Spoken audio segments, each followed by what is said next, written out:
সবাই কেমন আছেন?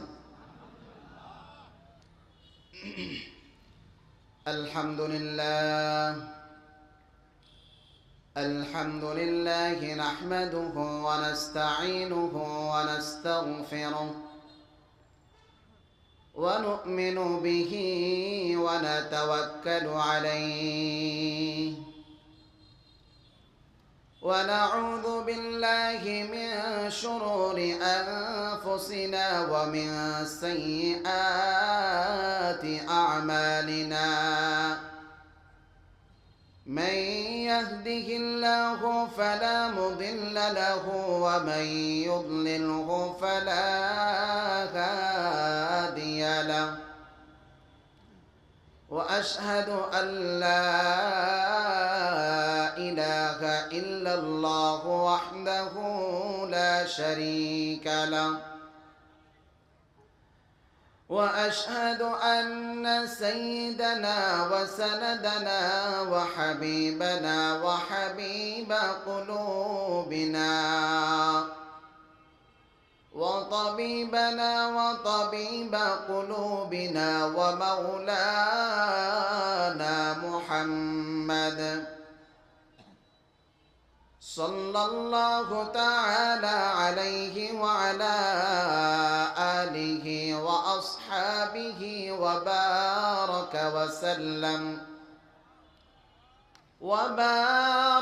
وسلم تسليما كثيرا أما بعد فأعوذ بالله من الشيطان الرجيم بسم الله الرحمن الرحيم وما خلقت الجن والإنس إلا ليعبدون وقال رسول الله صلى الله عليه وسلم يا معاذ بن جبل أتدري ما حق الله على العباد صدق الله العلي العظيم وصدق رسوله النبي الكريم ونحن على ذلك من الشاهدين والشاكرين والحمد لله رب العالمين سبحانك لا علم لنا إلا ما علمتنا إنك أنت العليم الحكيم रुखसार से बरका का जरा पर्दा उठा दो रुखसार से बरका का जरा पर्दा उठा दो लिल्लाह मुझे हुस्न खुदा दाद दिखा दो लिल्लाह मुझे हुस्न खुदा दाद दिखा दो ऐ बहर करम सदक़ हुसैन बिन अली का ऐ बहर करम सदक़ हुसैन बिन अली का प्यासा हो मुझे शरबत दीदार पिला दो प्यासा हो मुझे शरबत दीदार पिला दो मैं दो रुख मजबूर हो ऐ सैयद आलम मैं दो रुख मजबूर हो ऐ सैयद आलम दीदार दिखाते नहीं आवाज सुना दो दीदार दिखाते नहीं आवाज सुना दो मैं आशिक मौला हूँ मेरा इश्क निराला मैं आशिक मौला हूँ मेरा इश्क निराला कि जुमला जगह जिसकी तजल्ली से उजाला, कि जुमला जगह जिसकी तजल्ली से उजाला, ला इलाहा। सबाई जोरे जोरे मोहब्बते ला इलाहा।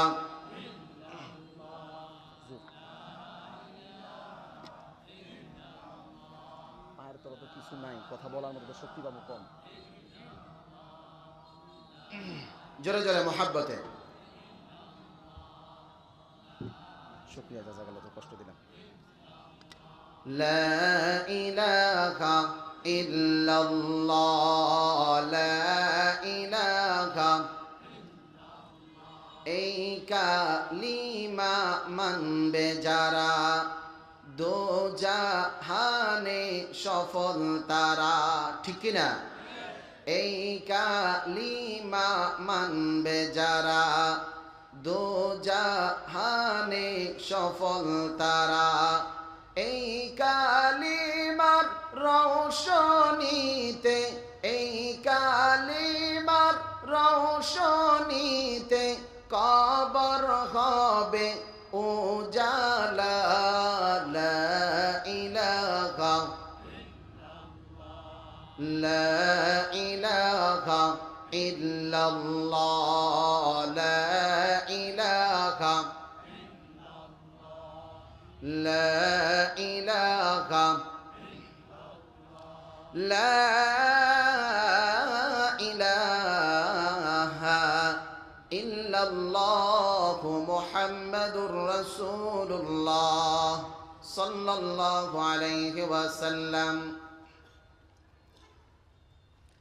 আলহামদুলিল্লাহ, বিরুলিয়া স্থানীয় ওলামা ও ইমাম পরিষদ এর উদ্যোগে 12তম বার্ষিক ওয়াজ ও দোয়ার মাহফিলের সম্মানিত সভাপতি সাহেব মাওলানা আসগর হোসাইন সাহেব, স্টেজে উপস্থিত মুআজ্জাজ মুহতারাম মুকাররম উলামায়ে কেরাম, সামনে উপবিষ্ট আল্লাহ পাকের আশিকিন জাকিরিন মুসল্লিয়ানে কেরাম, সর্বপ্রথম শুকরিয়া জ্ঞাপন করছি সেই মহান রব্বে করিমের দরবারে, যেই মহান রব্বে করিম আপনাকে আমাকে দয়া করে, মায়া করে, ভালোবেসে, মোহাব্বত করে এই ফিতনা ফাসাদের জামানায় সমস্ত ফিতনা ফাসাদ, বিপদ আপদ, বালা মুসিবত থেকে হেফাজত করে জান্নাতের বাগানে বসে উলামায়ে কেরামের জবান থেকে কোরআন এবং হাদিসের আলোচনা শোনার তৌফিক দান করেছেন। এই জন্য সকলে অন্তরস্থল থেকে ঈমানি আওয়াজে মোহাব্বতের সাথে মহান রবকে সন্তুষ্ট করার উদ্দেশ্যে সকলে একবার কালিমাতু শুকর আদায় করি, বলি আলহামদুলিল্লাহ।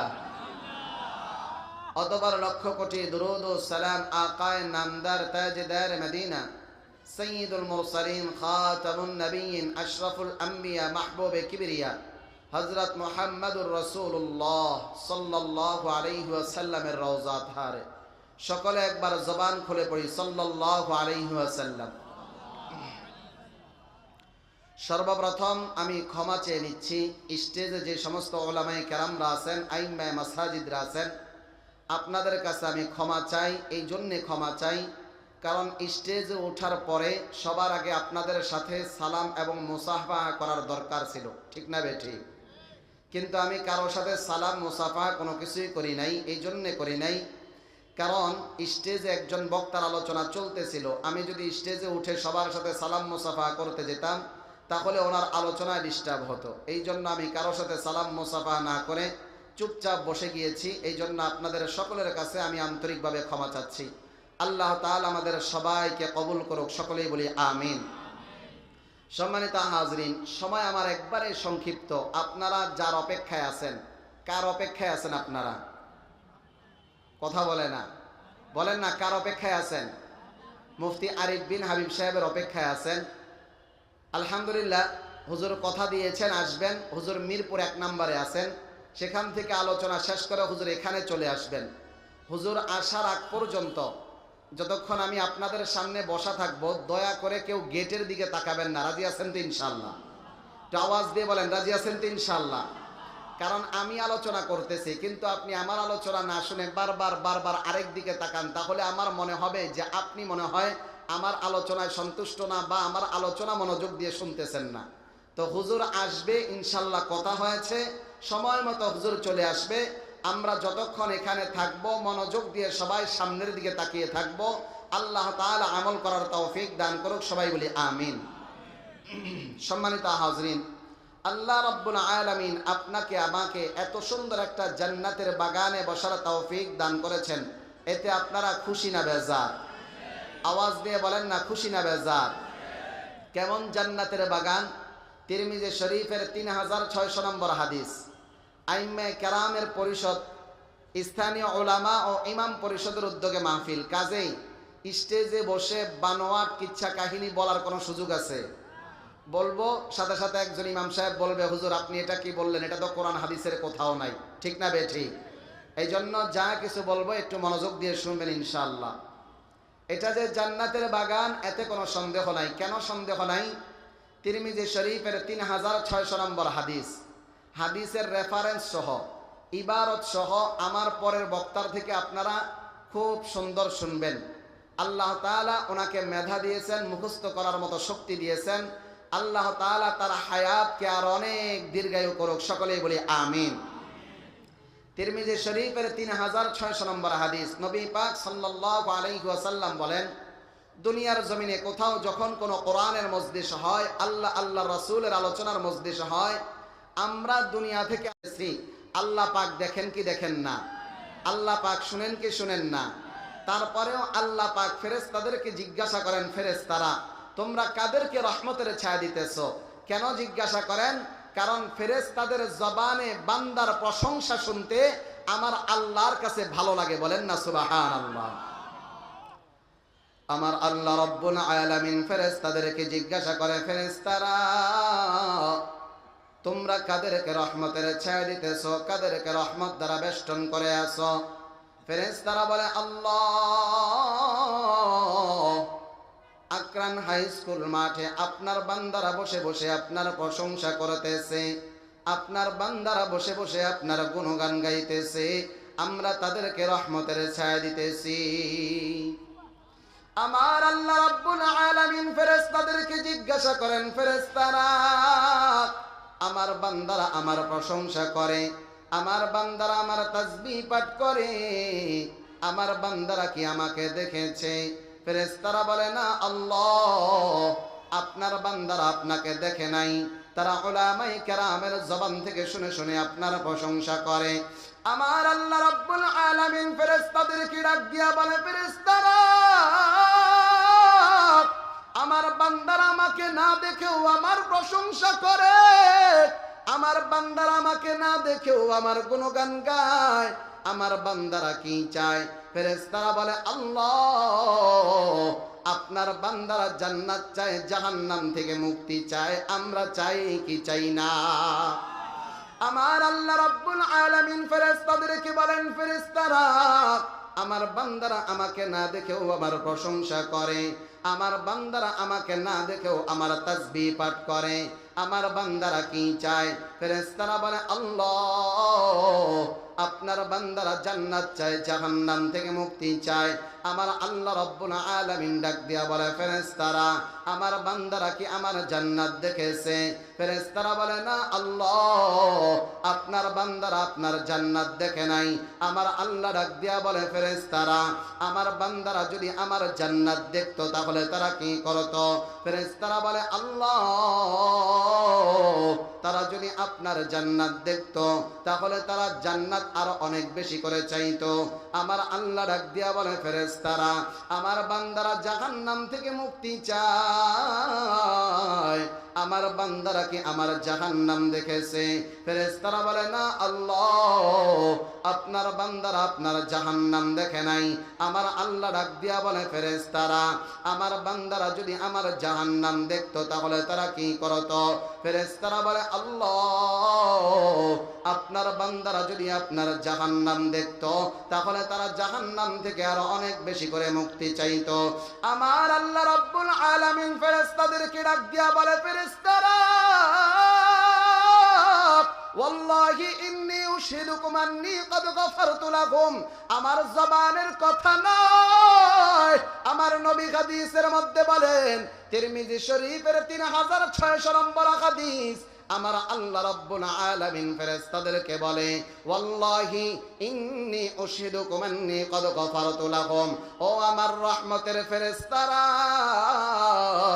তোমরা সাক্ষী থাকো, আমি আল্লাহর জাতের কসম, আমার যেই বান্দারা এই মুহূর্তে বিরুলিয়া হাই স্কুল মাঠে বসে বসে আমার প্রশংসা করতেছে, আমি আল্লাহ তাদেরকে মাফ করে দিলাম। আরো আসতে বলেন না সুবহানাল্লাহ। আমার আল্লাহ রাব্বুল আলামিন আপনাকে আমাকে মাফ করার ঘোষণা দেয়। ফেরেশতারা আমার আল্লাহকে ডাক দিয়া বলে, আল্লাহ আপনি তাদেরকে মাফ করে দিলেন। ইন্না ফীহিম ফুলানাল খাত্তা লাম ইউরিদ ইন্নামা জাআহুম লিহাজা। ওগো আল্লাহ, আপনি তাদেরকে মাফ করে দিলেন, অথচ তাদের মধ্যে আপনার এমন একজন বান্দা আছে যেই বান্দা বড় নাফরমান, যেই বান্দা বড় গুনাহগার। ওই বান্দা আকরান বাজারে আসছিল বাজার করার জন্য, কিন্তু বক্তার কণ্ঠটা তার কাছে ভালো লেগেছে, এই জন্য ওই বান্দা হাই স্কুলের মাঠের মধ্যে প্রবেশ করেছে মাহফিলের মধ্যে মানুষ কেমন হয় এটা দেখার জন্য। ওই বান্দা মাহফিলের মাঠের মধ্যে ঢুকিয়া ফেরেশতাদের বেষ্টনীর মধ্যে পড়ে গেছে। ফেরেশতারা আমার আল্লাহকে ডাক দিয়া বলে, আল্লাহ আপনি তাকে কেন মাফ করে দিলেন? আমার আল্লাহ রাব্বুল আলামিন ডাক দিয়া বলে, ফেরেশতারা হুমুল কওমু লা ইয়াশগালুহুম জালিস। এই মজলিসের এত দাম, এই মাহফিলের এত দাম, এই মাহফিলের মধ্যে আমার যে বান্দা বসবে, যে কারণেই বসুক না কেন, আমি আল্লাহ তাকে মাফ করে দিলাম। এবার বলেন, এটা যে জান্নাতের বাগান, এতে কোনো সন্দেহ আছে? কাজেই এই জান্নাতের বাগানে বসতে পেরে আমরা সবাই খুশি। আরেকবার জবান খুলে আমার রবকে সন্তুষ্ট করার উদ্দেশ্যে সকলে আরেকবার উচ্চ বাক্যে কালিমাতুশ শুকর আদায় করে বলি আলহামদুলিল্লাহ। সম্মানিত হাজরিন, আমাদের বাংলাদেশে প্রতিদিন কমপক্ষে বিজ্ঞ ওয়াইজ যারা আছেন তাদের মতে আমাদের বাংলাদেশে প্রতিদিন কমপক্ষে 2,500 থেকে 3,000 মাহফিল হয়। প্রতিদিন মাহফিল হচ্ছে। একটু ভালো করে খেয়াল করে বলেন তো, যেই পরিমাণ মাহফিল আমাদের দেশে হয়, আমাদের কি সেই পরিমাণ কোনো পরিবর্তন আছে? জোরে বলেন না, পরিবর্তন আছে? আপনি একটু খেয়াল করেন, এখানে আমরা যারা বসে আছি আলহামদুলিল্লাহ সবাই 5 ওয়াক্ত নামাজের জামাতও যদি কখনো ছুটে যায়, কিন্তু প্রত্যেক সপ্তাহে একবার আমরা জুমার নামাজ পড়ি কি পড়ি না? জুমার নামাজের আগে খতিব সাহেব আমাদেরকে 40, 45, 50 মিনিট কোরআন হাদিস থেকে কথা বলে কি বলে না? একটু হিসাব করেন, এইভাবে বছরে আমরা 52 বার জুমার নামাজ পড়ি। কতবার পড়ি? 52 বার জুমার নামাজ পড়ি। যারা নিয়মিত 10 বছর যাবৎ জুমার নামাজ পড়তেছেন, তারা আজ পর্যন্ত জুমার নামাজ পড়েছেন 520 বার। কতবার পড়ছেন? 520 বার। যারা 20 বছর জুমার নামাজ পড়তেছেন, তারা আজ পর্যন্ত জুমার নামাজ পড়েছেন 1040 বার। ওয়াজ মাহফিল বাদ দিলাম, কোরআন হাদিসের এমন কোন মাসআলা মাসাইল নাই, কোরআন হাদিসের এমন কিছু নাই যে আমাদের জানা নাই। সব কিছু জানা হয়েছে, এখন শুধু আমলের বাকি। ঠিক না বে ঠিক? জোরে বলেন না, এখন শুধু আমলের বাকি। ঠিক কি না? কিয়ামতের ময়দানে তিরমিজি শরীফের হাদিসের মধ্যে আসছে, আমার আল্লাহ রাব্বুল আলামিন কিয়ামতের ময়দানে বান্দাকে 5টা প্রশ্ন করবেন। কয়টা প্রশ্ন? লা তাজুলু কদামা বিনি আদামা ইয়াউমাল কিয়ামাতি মিন ইনদি রাব্বিহি হাত্তা ইউসআলা আন খামস। আমার আল্লাহ রাব্বুল আলামিন কিয়ামতের ময়দানে বান্দা যখন কবর থেকে উঠবে, বান্দা কবর থেকে ওঠার পর আমার আল্লাহর পক্ষ থেকে বান্দাকে 5টা প্রশ্ন করা হবে। আপনার আমার পয়গম্বর হাদিসের মধ্যে বলেন, বান্দা 5টা প্রশ্নের জবাব দেওয়া ছাড়া বান্দাকে এক পা পরিমাণ লড়ার সুযোগ দেওয়া হবে না, বান্দাকে এক কদম পরিমাণ অগ্রসর হওয়ার সুযোগ দেওয়া হবে না। লা তাজুলু কদামা বিনি আদামা ইয়াউমাল কিয়ামাতি মিন ইনদি রাব্বিহি হাত্তা ইউসআলা আন খামস, আন উমরিহি ফীমা আফনা ওয়া আন শাবাবিহি ফীমা আবলা ওয়া আন মালিহি মিন আইনা ইকতাসাবাহু ওয়া ফীমা আনফাকাহু ওয়া মাযা আমিলা ফীমা আলিমা। কিয়ামতের ময়দানে আপনাকে আমাকে 5টা প্রশ্ন করা হবে। এই 5টা প্রশ্নের জবাব দেওয়া ছাড়া আপনাকে আমাকে এক কদম পরিমাণ লড়ার সুযোগ দেওয়া হবে না। আপনার আমার নবী ডাক দিয়া বলেন, উম্মত, 1 নম্বর প্রশ্ন আমার আল্লাহ জিজ্ঞাসা করবেন, বান্দা আমি আল্লাহ তোমাকে 50, 60, 70 বছর হায়াত দিয়েছিলাম, এই হায়াতটাকে তুমি কোন কাজে ব্যয় করেছো? 2 নম্বরে আমার আল্লাহ প্রশ্ন করবেন, ও আমার বিরুলিয়ার যুবক ভাই একটু ভালো করে খেয়াল করেন, ওয়া আন শাবাবিহি ফীমা আবলা। আমার আল্লাহ প্রশ্ন করবেন, বান্দা আমি আল্লাহ তোমাকে যৌবন দিয়েছিলাম, এই যৌবনটাকে তুমি কোন কাজে ব্যয় করেছো? 3 নম্বরে আমার আল্লাহ বলবেন, আমি আল্লাহ তোমাকে শক্তি দিয়েছিলাম মাল উপার্জন করার জন্য, সম্পদ উপার্জন করার জন্য, তুমি কিভাবে সম্পদটাকে উপার্জন করেছো? আর 4 নম্বরে জিজ্ঞাসা করবেন, বান্দা তুমি কিভাবে তোমার সম্পদটাকে ব্যয় করেছো? আমার আল্লাহ রাব্বুল আলামিন 5 নম্বরে আপনাকে আমাকে জিজ্ঞাসা করবেন, বান্দা আমি আল্লাহ দুনিয়ার জমিনে তোমাকে ওয়াজ মাহফিল শোনার মতো সুযোগ দিয়েছি, আমি আল্লাহ তোমাকে মাঝে মাঝে জুমার মসজিদে নিয়ে গেছি, আমি আল্লাহ তোমাকে হাই স্কুল মাঠে ওয়াজ শোনার জন্য নিয়ে গেলাম, বড় বড় আলেমদের ওয়াজ শুনলা, দুনিয়ার জমিনে তো অনেক কিছুই জানলা, কিন্তু তুমি কি পরিমাণ আমল করেছো সেটার হিসাব দিয়ে যাও। এই প্রশ্ন করলে আমাদের ধরা খাওয়া ছাড়া কোনো উপায় নাই, ঠিক কিনা? আসমানের নিচে জমিনের উপরে সবচাইতে গ্রহণযোগ্য কিতাব হলো আমার আল্লাহর কোরআনুল কারীম।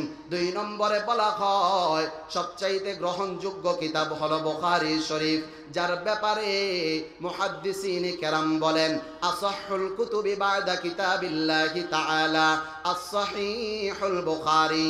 আসমানের নিচে জমিনের উপরে আল্লাহ পাকের যত কিতাব আছে, অথবা দুনিয়ার মানুষ যত কিতাব আসমানের নিচে জমিনের মধ্যে লিখেছে, তার মধ্যে সবচাইতে দামি কিতাব হলো কোরআনুল কারীম। কোরআনের পরে সবচাইতে দামি কিতাব হলো, বিশুদ্ধ কিতাব হলো বুখারী শরীফ।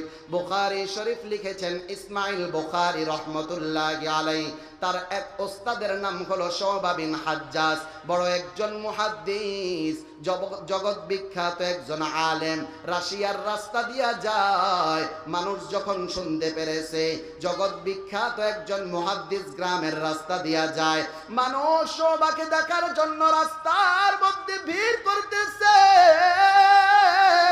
মানুষ শুবাকে এক নজর দেখার জন্য রাস্তার মধ্যে দাঁড়ায় আছে। ওই গ্রামের এক বখাটে যুবকের নাম আব্দুল্লাহ ইবনে মাসলামা। আব্দুল্লাহ ইবনে মাসলামা যখন খবর পেয়েছে গ্রামের রাস্তা দিয়া শুবা বিন হাজ্জাজ যায়, আব্দুল্লাহ ইবনে মাসলামা বড় নাফরমান যুবক, বড় বখাটে যুবক, তার জন্য গ্রামের মানুষগুলা বড় চিন্তিত, তার জন্য গ্রামের মানুষগুলা বড় পেরেশানির মধ্যে থাকে। আব্দুল্লাহ ইবনে মাসলামা যাইয়া গ্রামের মানুষের ভিড় সরাইয়া শুবা বিন হাজ্জাজের ঘোড়ার লাগাম ধরে ফেলছে। শুবা ডাক দিয়া বলে, আব্দুল্লাহ কি ব্যাপার, কি ব্যাপার, আমার ঘোড়ার লাগাম তুমি কেন ধরেছ? আব্দুল্লাহ বলে, শুবা তুমি আমাকে চিনতে পারো নাই, তুমি একজন জগৎ বিখ্যাত মুহাদ্দিস হতে পারো, কিন্তু আমি আব্দুল্লাহ ইবনে মাসলামা বড় নাফরমান বান্দা। এই রাস্তা দিয়া যদি কোনো টাকাওয়ালা যায় আমি তার কাছ থেকে টাকা পয়সা ছিনতাই করি, এই রাস্তা দিয়া যদি কোনো পুরুষ সুন্দরী নারী নিয়ে যায় আমি ওই সুন্দরী নারীকে উত্ত্যক্ত করি। আব্দুল্লাহ ডাক দিয়া বলে, শুবা আমি শুনেছি তোমার কাছে কোনো টাকা পয়সা নাই, আমি দেখতেছি তোমার সাথে কোনো সুন্দরী নারীও নাই, তবে শুবা তারপরেও তোমার ঘোড়ার লাগামটা কেন ধরলাম জানোনি? শুবা ডাক দিয়া বলে, আব্দুল্লাহ আমার ঘোড়ার লাগামটা কেন ধরেছো বলো? আব্দুল্লাহ বলে, শুবা আমাকে নবীর একটা হাদিস শোনাও, আমি তোমার ঘোড়ার লাগামটা ছেড়ে দিব। একবার জবান খুলে চিৎকার দিয়ে বলেন না আল্লাহু আকবার। আব্দুল্লাহ ইবনে মাসলামা শুবাকে ডাক দিয়া বলে, শুবা তোমার কাছে কোনো টাকা পয়সা নাই, তোমার সাথে কোনো সুন্দরী নারীও নাই। আমি শুনেছি তুমি নাকি একজন জগৎ বিখ্যাত মুহাদ্দিস, তোমার কাছে নাকি নবীর হাদিস আছে। আমাকে একটা হাদিস শোনাও, আমি তোমার ঘোড়ার লাগামটা ছেড়ে দেব। শোবা বলে, আব্দুল্লাহ, যেখানে সেখানে নবীর হাদিস বর্ণনা করা যায় না। নবীর হাদিস বর্ণনা করার জন্য সুন্দরভাবে ওযু করতে হয়, তারপর 2 রাকাত নামাজ পড়তে হয়, তারপর আমরা নবীর হাদিস বর্ণনা করি। রাস্তাঘাটে যেখানে সেখানে আমরা নবীর হাদিস বর্ণনা করি না। আব্দুল্লাহ ডাক দিয়া বলে, শোবা, আমাকে যত কিছুই বলো না কেন, আজকে আমি ঘোড়ার লাগাম ছাড়বো না। যতক্ষণ পর্যন্ত আমাকে একটা হাদিস না শোনাইবা, ততক্ষণ পর্যন্ত আমি তোমার ঘোড়ার লাগাম ছাড়বো না। শোবা বারবার আবেদন করতেছে। আব্দুল্লাহ ইবনে মাসলামা বড় নাসরবান্দা, ঘোড়ার লাগাম ছাড়তে সে বড় নারাজ। সর্বশেষ শোবা কোনো উপায় না পাইয়া আব্দুল্লাহকে ডাক দিয়া বলে, আব্দুল্লাহ শোনো, আমি একটা নবীর হাদিস তোমাকে শোনায় যাই। ক্বালা রাসূলুল্লাহ সাল্লাল্লাহু আলাইহি ওয়াসাল্লাম, ইযা লাম তাস্তাহি ফাসনা মা শিতা। শোবা আব্দুল্লাহ ইবনে মাসলামাকে একটা হাদিস শোনাইছে। ওই একটা হাদিস শুনিয়া শোবার ঘোড়ার লাগাম সারিয়া রাস্তার মধ্যে দাঁড়ায় কান্না করতেছে। একবার জবান খুলে বলেন না আল্লাহু আকবার। গ্রামের মানুষ বড় আশ্চর্য হয়ে গেছে, গ্রামের মানুষ বড় অবাক হয়ে গেছে। কি ব্যাপার?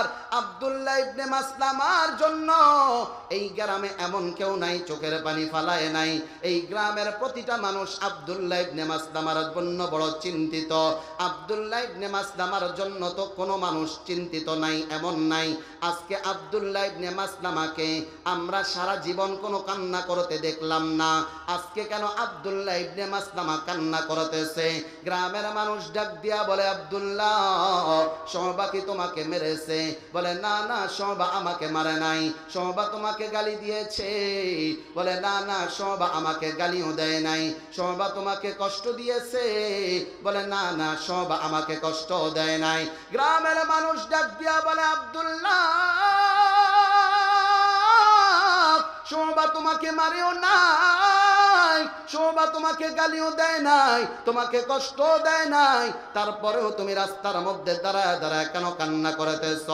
আব্দুল্লাহ ডাক দিয়া বলে, গ্রামের মানুষ শোনো, শোবা আমাকে নবীর একটা হাদিস শোনাইছে।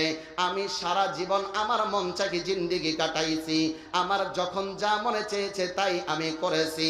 আজকে শোবার কাছ থেকে একটা হাদিস শুনিয়া আমি বুঝতে পারলাম আমার নবী বলে গেছেন যেই বান্দা তার নিজের মন মতো জীবন কাটায় ওই বান্দা বড় নির্লজ্জ, বড় বেহায়া। শোবার আব্দুল্লাহ ডাক দিয়া বলে, গ্রামের মানুষকে ডাক দিয়া বলে, গ্রামের মানুষেরা শুনো, আমি আমার সারা জীবন মন চাকি জিন্দেগি কাটাইছি, আমার যা মনে চেয়েছে তাই আমি করেছি। আজকে নবীর হাদিস শুনে বুঝতে পারলাম আমি বড় নির্লজ্জ, আমি বড় বেহায়া। তবে শোনো, আজকে তোমাদের সামনে আমি ওয়াদা করে গেলাম সারা জীবন আমি যা অপকর্ম করেছি তার জন্য আমার আল্লাহর কাছে ক্ষমা চেয়ে আজকে আমি তোমাদের সামনে ওয়াদা করলাম এখন থেকে আমি আর মন চাকি জিন্দেগি কাটাবো না। এখন থেকে আমি আমার রবের হুকুম অনুযায়ী চলবো। কিতাবের মধ্যে লেখা আব্দুল্লাহ ইবনে মাসলামা নবীর একটা হাদিস শুনিয়া তার উপর আমল করিয়া তার জীবনটাকে এমন ভাবে পরিবর্তন করেছে, আমার আল্লাহ আব্দুল্লাহ ইবনে মাসলামাকে ওই যুগের বড় একজন মুহাদ্দিস বানায় দিছে। একবার জবান খুলে বলেন না আল্লাহু আকবার। চোরা ছিনতাইকারী, তার কাজ হলো ছিনতাই করা। তার কাজ কি করা? জোরে বলেন না। ছিনতাইকারীর কাজ কি করা? ছিনতাই করা। এই ছিনতাইকারী এক বুজুর্গের পকেটে হাত দিছে। এখন বুজুর্গ বেচারা ছিনতাইকারীর হাত ধরে ফেলছে। হাত ধরার পরে জিজ্ঞাসা করতেছে, কি ব্যাপার, তুমি আমার পকেটে কেন হাত দিয়েছো? ছিনতাইকারী বলতেছে, আমি আপনার পকেটে রিজিক তালাশ করতেছি। কি তালাশ করতেছি? আল্লাহর ওয়ালি ছিনতাইকারীকে ডাক দিয়া বলে, ছিনতাইকারী এত সুন্দর তোমার চেহারা, এত সুন্দর তোমার বডি, তারপরেও তুমি কেন ছিনতাই করার জন্য, তারপরেও তুমি কেন আরেকজনের পকেটে হাত দাও? তুমি কি জানো না আমার আল্লাহ রব্বুল আলামিন কোরআনুল কারীমের মধ্যে বলেন, ওয়া ফিস সামাই রিজকুকুম ওয়া মা তুআদুন। আল্লাহর ওয়ালি ছিনতাইকারীকে ডাক দিয়া বলে, যুবক তুমি কি জানো না আমার আল্লাহ তোমার রিজিক আসমানের মধ্যে রেখে দিছে, তোমার যা কিছুর প্রয়োজন হয় আমার আল্লাহর কাছে চাও, আমার আল্লাহ তোমাকে দান করবে। একটা আয়াত শুনিয়া ছিনতাইকারী চলে গেছে ছিনতাইকারীর রাস্তায়, আল্লাহর ওয়ালি চলে গেছে আল্লাহর ওয়ালির রাস্তায়। 1 বছর পর আল্লাহর ওয়ালি উমরা করতে গেছে, উমরা করতে যাইয়া বাইতুল্লাহ তওয়াফ করতেছে, আল্লাহর ঘর তওয়াফ করতেছে। এমন সময় একজন যুবক এসে আল্লাহর ওয়ালির পায়ের মধ্যে পড়ে গেছে। আল্লাহর ওয়ালি ডাক দিয়া বলে, কি ব্যাপার যুবক, তুমি আমার পা কেন ধরেছ? যুবক বলে, আল্লাহর ওয়ালি গো, আপনি কি আমাকে চিনতে পারেন নাই? আল্লাহর ওয়ালি বলে, না না না না, তোমাকে তো আমি চিনতে পারলাম না। যুবক ডাক দিয়া বলে, আল্লাহর ওয়ালি, আজ থেকে 1 বছর আগে আপনার পকেটে রিজিক তালাশ করার জন্য হাত দিয়েছিলাম, আপনি আমাকে কোরআনের একটা আয়াত শুনিয়েছেন, আমার আল্লাহ বান্দার রিজিক আসমানের মধ্যে রেখে দিয়েছেন। ও আল্লাহর ওয়ালি, আপনার জবান থেকে কোরআনুল কারীমের এই আয়াত শোনার পর আমি আর কোনোদিন মানুষের পকেটে হাত দেই নাই। তারপর থেকে আমার যা কিছুর প্রয়োজন হয় আমি আমার আল্লাহর কাছে চেয়েছি। আমার আল্লাহর কাছে চাইতে চাইতে আমার আল্লাহ আমাকে 1 বছরের মধ্যে এত সম্পদের মালিক বানাইছে। আমি উমরা করার জন্য চলে আসছি। একবার জবান খুলে বলেন না আল্লাহু আকবার। তাহলে দেখেন, জীবন পরিবর্তন করার জন্য বেশি কিছুর দরকার নাই, শুধু আমলের দরকার। কিসের দরকার? জোরে বলেন না, কিসের দরকার? আমলের দরকার। তাহলে আমরা যারা আসছি এবং বসছি সবাই আমলের নিয়তে বসি। এখানে যা কিছু আলোচনা হবে আল্লাহ পাক যেন আমাদেরকে আমল করার তৌফিক দান করেন, সবাই বলি আমিন। সম্মানিত হাজরিন, আমি খুতবার মধ্যে আপনাদের সামনে কোরআনুল কারীমের একটি আয়াত তেলাওয়াত করেছি। আয়াতখানা হচ্ছে কোরআনুল কারীমের 51 নম্বর সূরা। একটু আওয়াজ দিয়ে বলেন সূরার নাম্বার কত? আওয়াজটা হয়নি, আরেকটু জোরে হবে। সূরার নাম্বার কত? 51, আয়াত নাম্বার 56। সূরার নাম্বার 51, আয়াত নাম্বার 56। সূরার নাম হচ্ছে সূরাতুয যারিয়াত।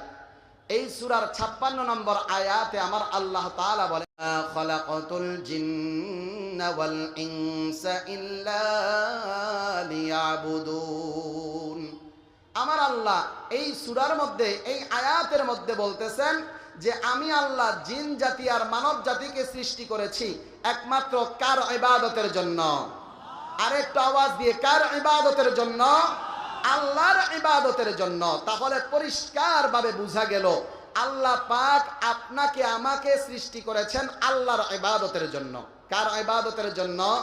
আল্লাহর ইবাদতের জন্য। তাহলে আমাদের সবার জীবনের লক্ষ্য উদ্দেশ্য হলো কিভাবে আল্লাহ পাকের খাঁটি বান্দা হওয়া যায়। ঠিক না বে ঠিক? কিভাবে আল্লাহ পাকের খাঁটি বান্দা হওয়া যায়। ওয়ামা খালাকাতুল জিন্না ওয়াল ইনসা ইল্লা লিয়াবুদুন।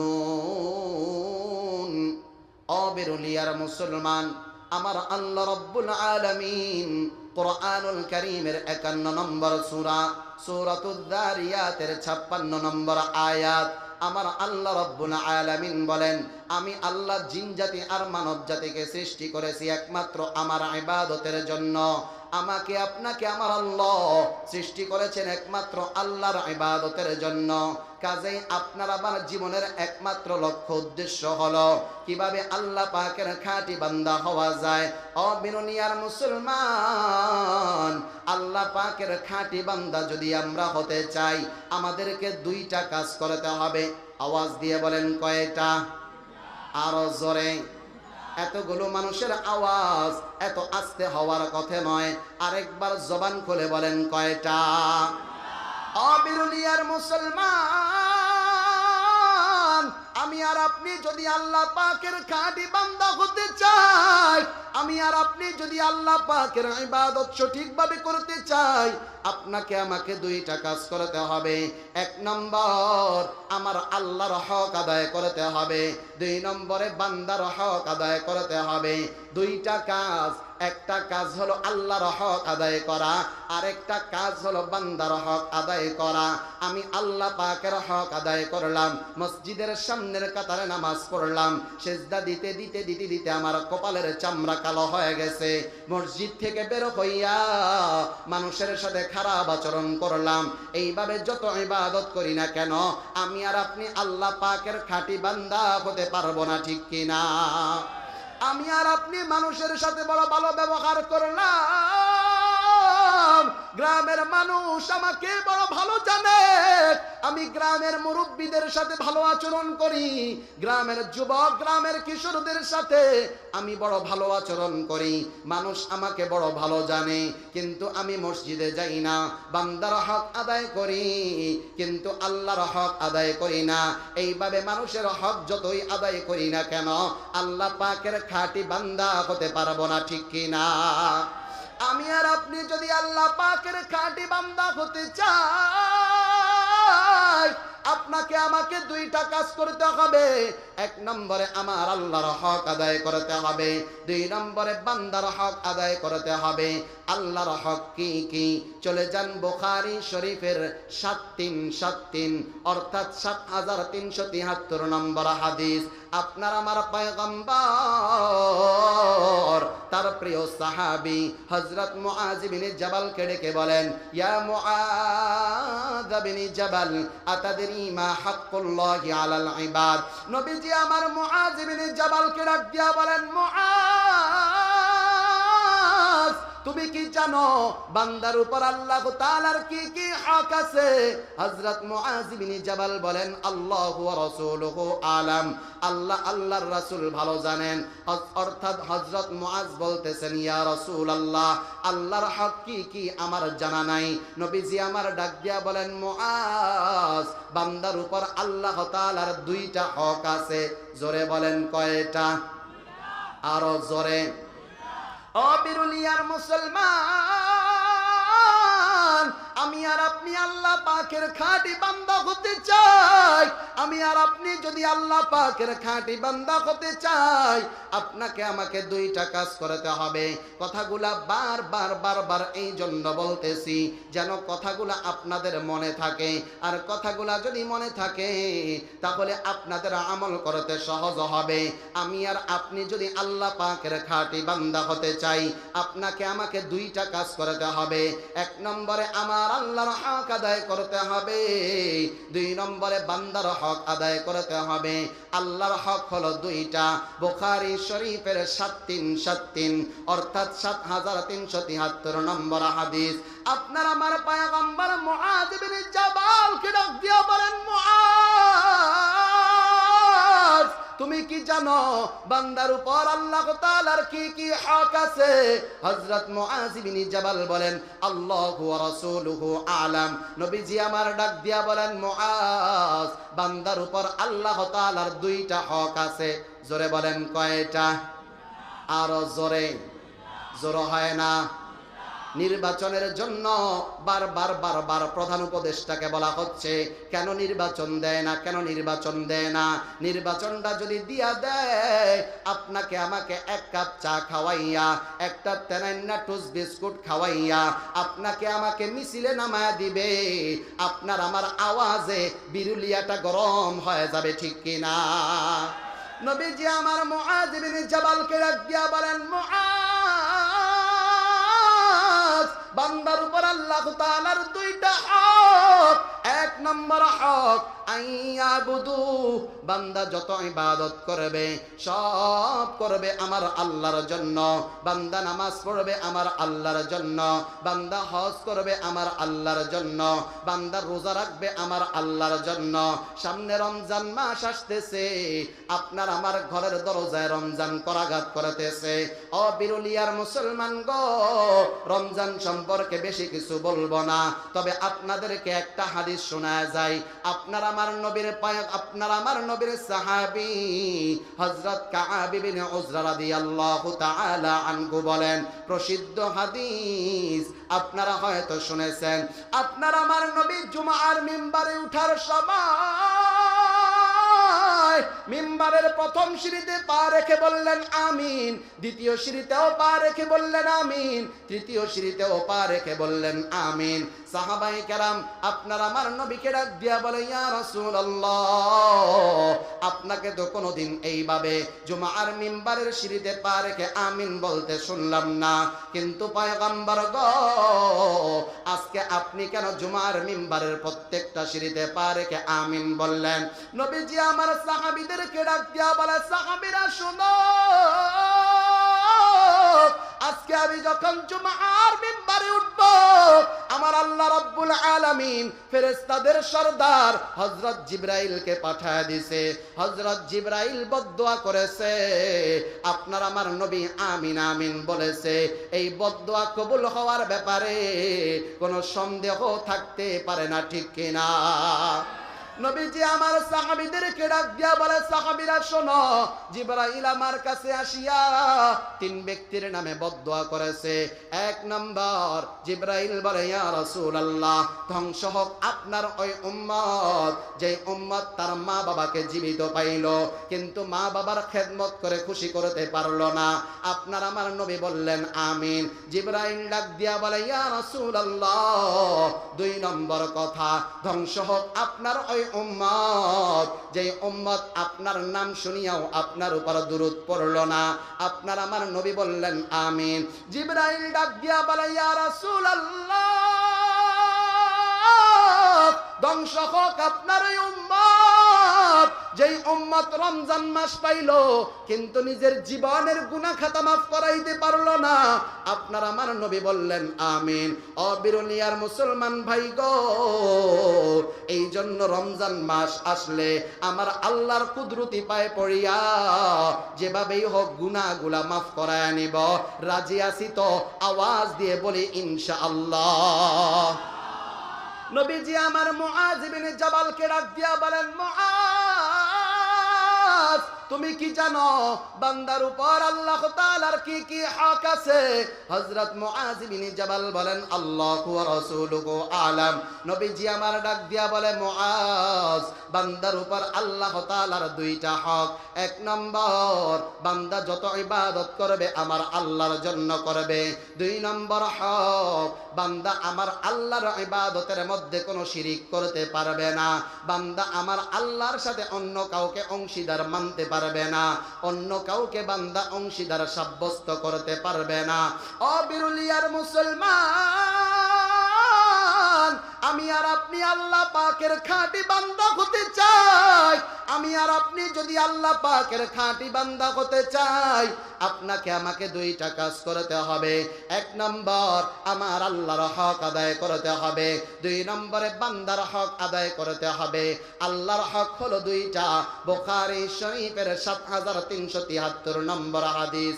আপনার আমার নবী বলেন মুআজ আল্লাহ পাকের হক হলো দুইটা। আপনার আমার কাছে আল্লাহ পাক দুইটা জিনিস পাও না। এক নম্বর একটু আওয়াজ দিয়ে বলেন না, যত ইবাদত করব সব কার জন্য করব? দুই নম্বরে নবীজি আমার ডাক দিয়া বলেন মুআজ আল্লাহ পাকের দুই নম্বর হক আল্লাহ পাক তার বান্দার নিকট দুই নম্বরে পাওনা বান্দা আমার আল্লাহর সাথে অন্য কাউকে অংশীদার মানতে পারবে না। অবিনুলিয়ার মুসলমান গো, আমি আপনাদেরকে একটা উদাহরণ দিয়া যাই। আমাদের সমাজের মধ্যে অহরহ শিরিক চলতেছে। আপনাদেরকে একটা উদাহরণ দেই, যদি আপনাদের এলাকায় এমন শিরিক চলে তাহলে আমার সাথে একটু আওয়াজ দিয়ে বলবেন আছে। আমার আল্লাহ 6 মাস পূর্বে আমাকে একটা পুত্র সন্তান দান করেছেন। আমার মাদ্রাসা দোতলায়, বাসা আমার নিচতলায়। আমার মাদ্রাসার বিভিন্ন ছাত্রের গার্ডিয়ানরা আমার কাছে আসে, আসার পর বলে হুজুর গো আপনার সন্তানটাকে একটু দেখতে চাই। আমি বলি যান যান যান, সন্তানটা আমার রুমের মধ্যে শোয়া আছে, যান। আমি খেয়াল করে দেখলাম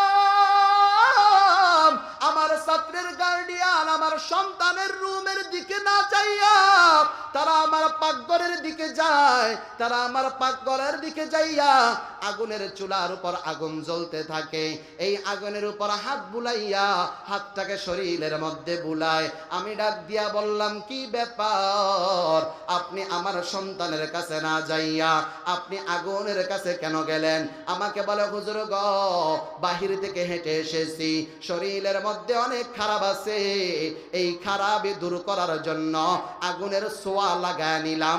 আপনাদের এলাকায় এমনটা আছে না নাই? জোরে বলেন না, আছে না নাই? আমাদের এলাকায় আরো কত শিরিক চলে গো মুসলমান ভাই। আপনার আমার ঘরে ছোট ছোট বাগিনা আছে, আপনার আমার ঘরে ছোট ছোট বাতিজা আছে। এই বাগিনা বাতিজা এরা যখন নানার বাসায় বেড়াতে যায়, এরা যখন মামার বাসায় বেড়াতে যায়, খেয়াল করে দেখবেন আপনার আমার মা, আপনার আমার বোন, আপনার আমার স্ত্রী একটা কলম দিয়া তার কপালের মধ্যে চাঁদের মতো এঁকে দেয়। আপনি যদি ডাক দিয়া বলেন, বোন আমার, মা আমার, স্ত্রী আমার, কি ব্যাপার, কি ব্যাপার, তোমার সন্তানের কপালের মধ্যে এমন চাঁদ এঁকে দিছো কেন? আপনাকে ডাক দিয়া বলবে, শোনো, এই চাঁদটা এঁকে দেওয়ার কারণে আমার সন্তানটাকে খারাপ দেখা যাবে, মানুষের নজর লাগবে না। আমি বলি, না না না, এই চাঁদটা এঁকে দেওয়ার কারণে আমার সন্তানটাকে আরো বেশি সুন্দর দেখা যায়, ঠিক কিনা? জোরে বলেন না, ঠিক কিনা? অবিরুলিয়ার মুসলমান, আমি আর আপনি আল্লাহ পাকের খাঁটি বান্দা হতে চাই। আল্লাহ পাকের খাঁটি বান্দা যদি হতে চাই, আপনাকে আমাকে দুইটা কাজ করতে হবে। এক নম্বরে আমার আল্লাহর হক আদায় করতে হবে, দুই নম্বরে বান্দার হক আদায় করতে হবে। আল্লাহর হক হলো দুইটা, যত ইবাদত করব সব করব আমার আল্লাহর জন্য। দুই নম্বর হক, আমার আল্লাহর সাথে কাউকে শিরিক করব না। আপনি আর আমি ভালো খারাপের মালিক বানায় ফেলছি আগুনকে, আপনি আর আমি নজরের মালিক বানায় ফেলছি কলমের কালিকে। না না না, আপনি আর আমি যখন ঈমান এনেছি, 7টা বিষয়ের উপর ঈমান এনেছি, 6 নম্বরে আপনি আর আমি বলেছি ওয়াল কদরি খাইরিহি ওয়া শাররিহি মিনাল্লাহি তাআলা, ভালো মন্দ যা কিছু হয় একটু আওয়াজ দিয়ে বলেন না, সব কার পক্ষ থেকে হয়? আমি আর আপনি আল্লাহ পাকের খাঁটি বান্দা হতে চাই। আল্লাহ পাকের খাঁটি বান্দা যদি হতে চাই, আল্লাহর হক আদায় করার সাথে সাথে বান্দার হক আদায় করতে হবে। বান্দার হক হলো 6টা। জোরে বলেন, কয়টা? আরো জোরে, জোর হয় না। বান্দার হক হলো 6টা। চলে যান মুসলিম শরীফের 5778 নম্বর হাদিস। আপনার আমার পয়গম্বর সাহাবীদেরকে বলেন, সাহাবীরা, হাক্কুল মুসলিমি আলাল মুসলিমি সিত্তুন, ও আমার সাহাবীরা শোনো, একজন মুসলমানের উপর আরেকজন মুসলমানের 6টা হক আছে। কিলা মা হুন্না ইয়া রাসূলুল্লাহ, সাহাবায়ে কেরাম আপনার আমার নবীকে ডাক দিয়া বলে, ইয়া রাসূলুল্লাহ, একজন মুসলমানের উপর আরেকজন মুসলমানের 6টা হক কি কি? নবীজি আমার বলেন, শোনো, 1 নম্বর হক, ইদা লাকিতাহু ফাসাল্লিম আলাইহি, দেখা হলে হায় বলবে। কথা বলে না, দেখা হলে হায় বলবে, দেখা হলে হ্যালো বলবে। না না না, ইদা লাকিতাহু ফাসাল্লিম আলাইহি, একজন মুসলমানের উপর আরেকজন মুসলমানের সর্বপ্রথম হক, দেখা হলে সালাম দিবে, ঠিক কি না? দেখা হলে কি দিবে? সালাম দিবে। আপনারা সবাই সালাম দিতে পারেন? জোরে বলেন না, সালাম দিতে পারেন? সবাই আমাকে জোরে একবার সালাম দেন তো। এই যে আপনারা আমাকে সালাম দিলেন, এই সালামের মধ্যে আপনারা 3টা দল হয়ে গেছেন। কয়টা দল? এক দল বলছেন আসসালামু আলাইকুম, আরেক দল বলছেন আসসালামু আলাইকুম আসসালামু আলাইকুম ওয়া রাহমাতুল্লাহ, আরেক দল বলছেন আসসালামু আলাইকুম ওয়া রাহমাতুল্লাহি ওয়া বারাকাতুহু। ঠিক না বে ঠিক? ছোটবেলা থেকেই যেই সালাম আমরা শুনে আসতেছি, আজকে এই হাই স্কুল মাঠে বসে এই সালামের মধ্যে আমরা তিনটা দল হয়ে গেছি। আবার আলেম ওলামারা দলাদলি করলে আমরা বলি হুজুররা এত দলাদলি করে কেন? এই কথাটা তো আমাদের মুখে মানায় না, ঠিক না বেঠিক? এই কথাটা তো আমাদের মুখে মানায় না। কিন্তু বেরুলিয়ার মুসলমান ভালোভাবে খেয়াল করতে হবে, আমাদের আমলের মধ্যে দলাদলি হতে পারে, আমাদের বিভিন্ন কাজকর্মে দলাদলি হতে পারে, আমাদের নামাজের মধ্যে দলাদলি হতে পারে, কিন্তু আপনার আমার ধর্ম, আপনার আমার ইমানের উপর যেই চোর যেই বাটপার আক্রমণ করবে তার বিরুদ্ধে আমরা এক হয়ে তার প্রতিবাদ করব, ঠিক কিনা? ভাইরা আমার, আজকে আমার দেশে, মুসলমানের দেশে আমার নবীকে নিয়ে কটূক্তি করা হয়, ইসলাম নিয়ে কটূক্তি করা হয়। আমি বলবো বাংলার মুসলমান যে যেখানেই থাকুক না কেন, ইসলাম নিয়ে কটূক্তি করলে তার কোনো ছাড় দেওয়া হবে না, ঠিক কিনা ভাইরা আমার? হে যুবক, তুমি বাঙালি হও কিংবা ইন্ডিয়ান, কিংবা জাপানি, জার্মানি কিংবা Chinese, Russian, Spanish, Danish, British, American, আরবে, সুদানি, ইরাকি, ইরানি, তুর্কি বা আফগান, মুসলমান, মুসলমান তুমি তো মুসলমান, ঠিক কিনা? আপনার আমার সর্বপ্রথম পরিচয়, আমি আর আপনি মুসলমান। তুমি সাদা হও কিবা কালো হও, দেখো রক্ত তোমার লাল। তুমি সুখী হও কিবা দুঃখী হও, রেখো ইমান নির্ভেজাল। তুমি কাছে রাও কিবা দূরে রাও, তবু কাবাই তোমার ঘর। স্লোগানে তোমার কেঁপে উঠে আজো পৃথিবীটা থর থর, ঠিক কিনা? কয়েকদিন আগে দেখলাম ভারতের অবৈধ স্থাপনা সরায়া, বাংলাদেশের অবৈধ দখলদারিত্ব সরায়া, আমাদের বাংলাদেশের বর্ডার গার্ড তারা ভারতকে দূর করে তারা নারে তাকবীর আল্লাহু আকবারের স্লোগান দিতেছে। আমি বলি, কে মুসলমান? দুনিয়ার অন্য কোন স্লোগানে মুসলমান তৃপ্তি পায় না, মুসলমান তৃপ্তি পায় একমাত্র নারে তাকবীর আল্লাহু আকবারের স্লোগানে, ঠিক কিনা? তুমি সাদা হও কিবা কালো হও, দেখো রক্ত তোমার লাল। তুমি সুখী হও কিবা দুঃখী হও, রেখো ইমান নির্ভেজাল। তুমি কাছে রাও কিবা দূরে রাও, তবু কাবাই তোমার ঘর। স্লোগানে তোমার কেঁপে উঠে আজো পৃথিবীটা থর থর। মৃত্যু তোমায় জানায় সালাম, দূরে থাকে শয়তান। মুসলমান, মুসলমান তুমি তো মুসলমান, ঠিক কিনা? আমার আপনার সর্বপ্রথম পরিচয়, আমি আর আপনি মুসলমান। তাহলে আসুন সম্মানিত হাজরিন, মুসলমানের উপর মুসলমানের কয়টা হক? জোরে বলেন না, কয়টা? মুসলমানের উপর মুসলমানের 6টা হক। মুসলিম শরীফের 5778 নম্বর হাদিস। সম্মানিত হাজরিন, হুজুর চলে আসছেন, আমাদের কাছাকাছি চলে আসছেন। সবাই আরেকবার জবান খুলে বলি আলহামদুলিল্লাহ। আমরা যারা এখনো মাঠের বাহিরে আছি, আমরা যারা এখনো প্যান্ডেলে আসতে পারি নাই, তাদের সবার কাছে অনুরোধ থাকবে, আমরা এদিক সেদিক ঘোরাফেরা না করে আমরা প্যান্ডেলের কাছাকাছি চলে আসি, আমরা প্যান্ডেলে চলে আসি, আমরা স্কুল মাঠে চলে আসি। আল্লাহ পাক তৌফিক দান করুক, সবাই বলি আমিন। সম্মানিত হাজরিন, তাহলে আমরা আলোচনা করতেছিলাম যে একজন মুসলমানের উপর আরেকজন মুসলমানের কয়টা হক? জোরে বলেন, কয়টা? একজন মুসলমানের উপর আরেকজন মুসলমানের 6টা হক। হাক্কুল মুসলিমি আলাল মুসলিমি সিত্তুন কিলা মা কুন্না ইয়া রাসূলুল্লাহ। নবীজি আমার সাহাবীদেরকে বলে, সাহাবীরা শোনো, একজন মুসলমানের উপর আরেকজন মুসলমানের 6টা হক আছে। কিলা মা কুন্না ইয়া রাসূলুল্লাহ। সাহাবায়ে কেরাম আপনার আমার নবীকে বলে, ইয়া রাসূলুল্লাহ, এই 6টা হক কি কি? নবীজি আমার বলেন, শোনো, ইদা লাকিতাহু ফাসাল্লিম আলাইহি, দেখা হলে সালাম দিবে। সালাম দেওয়ার উত্তম তরিকা হলো, যিনি সালাম দিবেন তিনি বলবেন আসসালামু আলাইকুম ওয়া রাহমাতুল্লাহ। যিনি জবাব দিবেন তিনি বলবেন ওয়া আলাইকুমুস সালাম ওয়া রাহমাতুল্লাহি ওয়া বারাকাতুহু। ইদা লাকিতাহু ফাসাল্লিম আলাইহি, দেখা হলে সালাম দিবে। 2 নম্বর হক, ওয়া ইদা দাআকা ফাআজিবহু, দাওয়াত দিলে অংশগ্রহণ করবে। 3 নম্বর হক, ওয়া ইদা ইস্তানসাহাকা ফানসাহ লাহু, কোন মুসলমান যদি পরামর্শ চায় যায় তখন তাকে সুপরামর্শ দিবে। ওয়া ইদা আতাসা ফাহামিদাল্লাহ ফাসাম্মিতুহু। 4 নম্বর হক, কোন মুসলমান যদি হাসি দিয়ে বলে আলহামদুলিল্লাহ, আলহামদুলিল্লাহর আওয়াজ যার কানে যাবে সে বলবে ইয়ারহামুকাল্লাহ। 5 নম্বর হক, ওয়া ইদা মারিদা ফাউদুহু। কোন মুসলমান যদি মারা যায় তার জানাজায় শরীক হবে। বড় আফসোসের বিষয়, আজকে আমাদের সমাজের মধ্যে নেতা অসুস্থ হলে দেখতে যাওয়ার লোকের অভাব হয় না, আর কোন গরিব মানুষ অসুস্থ হলে তাকে দেখতে যাওয়ার কেউ থাকে না, ঠিক কিনা? অবিরুলিয়ার মুসলমান,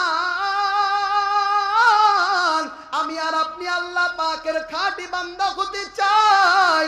আল্লাহ পাকের খাঁটি বান্দা যদি হতে চাই, আপনাকে আমাকে 2টা কাজ করতে হবে। 1 নম্বর, আমার আল্লাহর হক আদায় করতে হবে। 2 নম্বরে বান্দার হক আদায় করতে হবে। আল্লাহর হক হলো 2টা। বুখারী শরীফের 7373 নম্বর হাদিস, নবীজি আমার মুআজ ইবনে জাবালকে বলেন, মুআজ, আল্লাহর হক হলো 2টা। 1 নম্বরে বান্দা যত ইবাদত করবে আল্লাহর জন্য করবে। 2 নম্বরে বান্দা আমার আল্লাহর ইবাদতের সাথে কোনো শিরিক করতে পারবে না। বান্দার হক হলো 6টা। ইদা লাকিতাহু ফাসাল্লিম আলাইহি, দেখা করলে সালাম দিবে। ওয়া ইদা দাআকা ফাআজিবহু, দাওয়াত দিলে অংশগ্রহণ করবে। ওয়া ইদা ইসতানসাহাকা ফানসাহ লাহু, পরামর্শ চাইলে সুপরামর্শ দিবে। ওয়া ইদা আতাসা ফাহামিদাল্লাহ ফাসাম্মিতুহু। কোন মুসলমান যদি হাসি দিয়ে বলে আলহামদুলিল্লাহ, আলহামদুলিল্লাহর আওয়াজ যার কানে যাবে সে বলবে ইয়ারহামুকাল্লাহ। 5 নম্বর হক, ওয়া ইদা মারিদা ফাউদুহু, অসুস্থ হলে দেখতে যাবে, সেবা করার জন্য যাবে। 6 নম্বর হক, ওয়া ইদা মাতা ফাত্তাবি'হু, আপনার কানে যদি খবর চলে আসে আপনার পাশের এলাকার অথবা আপনার এলাকার কোন মুসলমান ভাই দুনিয়া থেকে বিদায় হয়ে গেছে, ওই মৃত ব্যক্তি আপনার কাছে পাওনা, আপনি তার জানাজায় শরীক হবেন। ও বিরলিয়ার মুসলমান, আমার আল্লাহ রাব্বুল আলামিন আপনাকে আমাকে আমার আল্লাহর হক এবং বান্দার হক আদায় করে আল্লাহ পাকের খাঁটি বান্দা হওয়ার তৌফিক দান করুন। একটু জবান খুলে বলেন না আমিন।